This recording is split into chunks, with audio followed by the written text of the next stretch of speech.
Hi friends, எல்லாரும் எப்படி இருக்கீங்க? நான் ரொம்பவே நல்லா இருக்கேன். இன்னைக்கு பிரேக்ஃபாஸ்ட்லாம் முடிச்சதுக்கு அப்புறம் பார்த்தீங்கன்னா நாளைக்கு கூழ் குடிச்சா நல்லா இருக்கும் அப்படின்னு சொல்லிட்டு இன்னைக்கே கூழுக்கு கேழ்வரகு மாவு கரைச்சி வச்சுக்கிட்டேன். கேழ்வரகு மாவு கரைச்சி வச்சதுக்கு அப்புறம் பார்த்தீங்கன்னா அரிசி மாவு ஆட் பண்ணிட்டா இன்னும் கொஞ்சம் நல்லா இருக்கும் இல்லையா? அதனால தான் அரிசி ஊற வைக்கலான்னு வந்திருந்தேன். ஆனால் கம்பு இருக்கேன்னு சொல்லிட்டு திடீர்னு ஒரு யோசனை வந்துச்சு. சரி, விநாயகர் சதுர்த்திக்கு படைச்ச கம்பு ஒரு கதிர் இருந்துச்சு இல்லையா? அதை தான் இன்னைக்கு ரெடி பண்ணி ஆட் பண்ணிக்கிட்டேன். யாருக்கெல்லாம் கேழ்வரகு கூழ் ரொம்ப பிடிக்கும், அதுவும் கம்பு சேர்த்து பண்ணால் டேஸ்ட் நல்லாயிருக்கும், யாருக்கு பிடிக்கும் அப்படின்னு சொல்லிட்டு கமெண்ட் பண்ணுங்க. சுட தண்ணி வச்சுட்டு அதில் மிக்ஸ் பண்ணிவிட்டு கூழ் ரெடி பண்ணி எடுத்துக்கிட்டேன் இன்னைக்கு நைட்டு.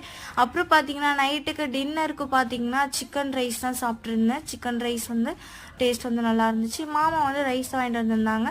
யாருக்கெல்லாம் ரொம்ப கூழ் பிடிக்கும் அப்படின்னு சொல்லிட்டு கமெண்ட் பண்ணுங்க. அப்படியே பிடிச்சிருந்தா மறக்காமல் சப்ஸ்கிரைப் பண்ணிக்கோங்க. பாய்.